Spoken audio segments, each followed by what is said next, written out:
Bago natin simulan ang video ito, tatanungin muna kita, mahal mo ba talaga ang sarili mo? Gaano mo ba kamahal ang sarili mo? Marami na kasi ako nakilala na puro na lang kamalian at pagkukulang sa kanilang sarili ang kanilang tinitingnan. It's so easy to dwell on our insecurities instead of the things about ourselves that we are happy with. Sa mga insecurities na lang tayo nakapokus. Ito ang dahilan kung bakit mas lalong hindi natin nagugustuhan ang ating sarili. Minsan sobrang busy natin sa kakatitig sa iba at nakakalimutan na natin ang ating sarili. May iba rin na hindi kayang mabuhay kung walang partner. May iba natatakot gawin ang isang bagay ng mag-isa. Hindi mo ba alam na ang ganyang mentalidad ay siyang hahadlang sa buhay mo? You have to learn to be comfortable being with yourself. Mas madali pa nga tayong ma-fall sa iba eh. Fall in love with yourself. But why you need to love yourself? Bakit ito'y napaka-importante? Self-love is one of the best things you can do for yourself. Being in love with yourself provides you with self-confidence, self-worth, and it will genuinely help you feel more positive. Mas madali ring magmahal ng iba kung mahal na natin ang ating sarili. Kung alam mo lang kung paano mahalin ang sarili mo, mas magiging masaya ka at matutunan mo rin kung paano alagaan ng tama ang iyong sarili. When you are truly in love with yourself, you should stop comparing yourself to other people and should find yourself more confident. Huwag mo nang alalahanin ang sasabihin ng iba. Marami kasing mag-iisip o magsasabi na nagbago ka na. Pero hindi nila alam na binabago mo ang sarili mo para sa ikakagaan ng iyong buhay. Speaking of loving yourself, hindi ito madali. Nagdaan din ako sa ganitong pangyayari at may 10 akong natutunan at ina-apply ko ang 10 ito sa buhay ko. Sinishare ko ang 10 ito because all I want is you will feel so much happier and can truly say that you love yourself. Number 1, lumabas ka ng mag-isa. Hindi mo ba kayang mag-enjoy ng solo? Marami kasi sa mga tao ngayon na mag-e-enjoy lang kung may kasama. But trust me, it's always good to have a few days set by for yourself. Yun bang, gawin mo ang mga bagay sa oras na yon na ikaw lang mag-isa. Kailangan mo rin kasi ng alone time. Kailangan mo ng oras para makapag-isip ka ng maayos. Para makapag-relax. Yun bang, hindi ka magsasalita dahil gusto mo lang bitawan kung ano yung mga kaguluhan na nasa isipan mo. In doing this, you can learn to enjoy your own company and most likely feel more confident doing it on your own. Subukan mong lumabas ng ikaw lang. Ang iba'y nagiging confident lang at masaya lang kung may nagmahal na sa kanila.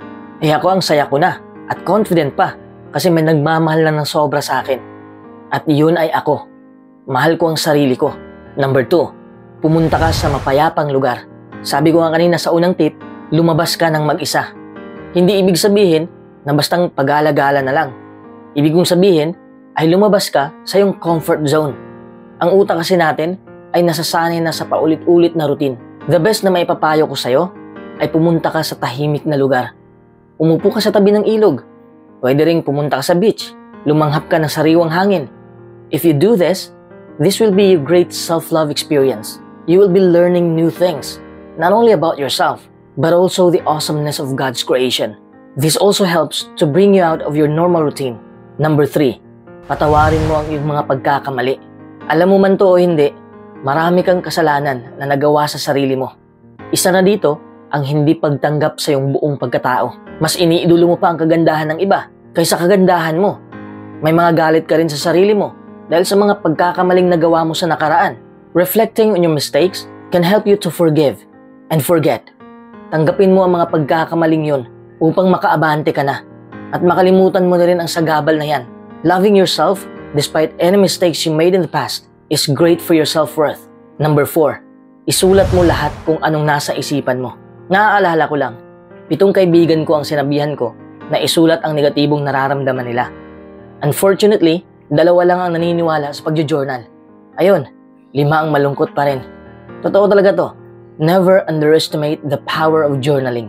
Halos lahat ng tao ngayon ay palaging nagkikimkim ng emosyon.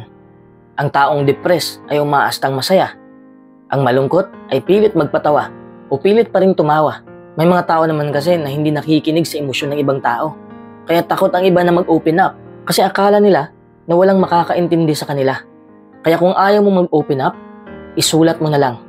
If you can write down your thoughts and feelings, you can go back at a later date and see how you coped with certain situations. This is also a positive way for you to get rid of any negative experiences and feelings, helping you to focus on the good things and learn from the bad things. Number 5, bigyan mo ng time out ang sarili mo. Sa paaralan, may recess. Sa trabaho, may break time. Pati sa sports, meron. Bakit ikaw wala? Robot ka ba? Bakit pinapagod mo ang sarili mo? Paano mo masasabi na mahal mo ang iyong sarili kung pinapagod mo ito? Natural lang naman mapagod. Huwag mo lang pasobrahan. Bakal nga ay kinakalawang. Ikaw pa kaya na tao lang? Give yourself a break. Try and put aside 30 minutes of your time to completely relax. Having a break from the chaos of life is a great way to love and care for yourself. Number 6, huwag mo na silang alalahanin. Balikan mo na ang sarili mong matagal mo nang pinabayaan. Hindi ibig sabihin na wala ka nang paki sa emosyon ng ibang tao. Ibig kong sabihin ay palagi na lang nating ginagawa ang mga bagay para sa iba. Kaya tama na yon. Halimbawa, mas pinapasaya pa natin o pinapahalagahan pa natin ang ibang tao kaysa sa sarili natin. Kaya kung iiwan tayo ng mga taong yon, tayo lang rin ang sasalo sa kalungkutan. We do too much for people. We like to please other people, so we tend to stretch ourselves too thin and commit everything we can hanggang umabot na tayo sa punto na nakakalimutan na natin ang ating sarili. Napapabayaan na natin ang sarili natin. Dapat balanse lang ang ating pagmamahal.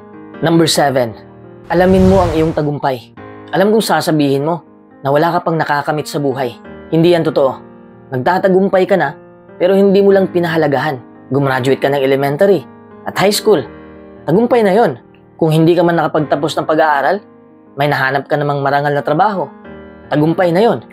Kahit anuman ang trabaho mo, kahit anuman ang negosyo mo, kahit anuman ang diskarte mo sa buhay, yun ang iyong tagumpay. Hindi mo naiisip yan kasi iba ang hinahabol mo sa buhay. Naghahabol ka ng mga bagay na ilusyon lang.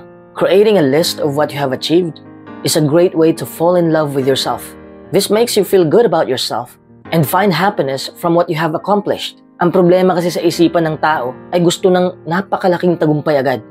Pero hindi mo maaabot yon kung binaliwala mo lang ang mga maliliit na bagay. Katulad ng hindi mabubuo ang 1,000 kung kulang ng piso, may halaga ang maliit na bagay. We can sometimes focus on the negatives and forget about the positives. So this is a great way to remind yourself of what you have achieved. Celebrate your achievements. Tell others about what you have done. Share your experience. Be proud of what you have done. Give yourself the credit you deserve. Number 8, gumawa ka ng panibagong bagay. May palaging bago tayong magagawa sa mundo. Alam kong may gusto kang gawin, pero natatakot ka pa. Alam mo, hindi mo malalaman na nagdadala pala yun ng kasiyahan kung hindi mo susubukan. Number 9, challenge yourself. Dapat china-challenge natin ang ating sarili. Noon ay hindi ako marunong magbasa ng guitar tabs, pero pinag-aralan ko yon hanggang sa natuto akong magbasa ng tabs at natuto rin akong maggitara. Challenge yun sa akin. Hindi naman ako gitarista, but at least I can play, kahit basic lang. Gusto ko ring i-challenge mo ang iyong sarili. Ipasok mo ang sarili mo sa lugar na wala ka pang alam. At alamin mo. Aralin mo. If you can challenge yourself, you will also be getting to know yourself and know what you're capable of. Ikaw ba ay magaling kumanta? Subukan mong mag-audition. Challenge yourself. Whatever you wanna do, just go for it and see what happens. Number 10, magtiwala ka sa sarili mo. Paano mo mamahalin ang sarili mo kung wala kang tiwala sa sarili mo? Ito ang katotohanan. Nahihirapan kang magtiwala sa sarili mo. Mas pinaniniwalaan mo pa na wala ka nang magagawa sa iyong buhay. A great way to show yourself love is to trust yourself. Believe in yourself and believe in your own instincts. Kahit kaya mo, iniisip mo pa rin na hindi mo kaya. You're most likely gonna know what's best for you. And self-trust is a step to self-love. You need to trust yourself before you can trust others. So listen to your gut and trust how you feel. Ang 10 bagay na yan ay may malaking positibong epekto sa buhay mo. Ito lang ang ilang paraan para maipakita mo na talagang mahal mo ang iyong sarili. Take care of yourself. Taking care of yourself plays a big part in learning how to love yourself. A lot of people don't do it. If you take care of yourself, you'll be the best version of yourself.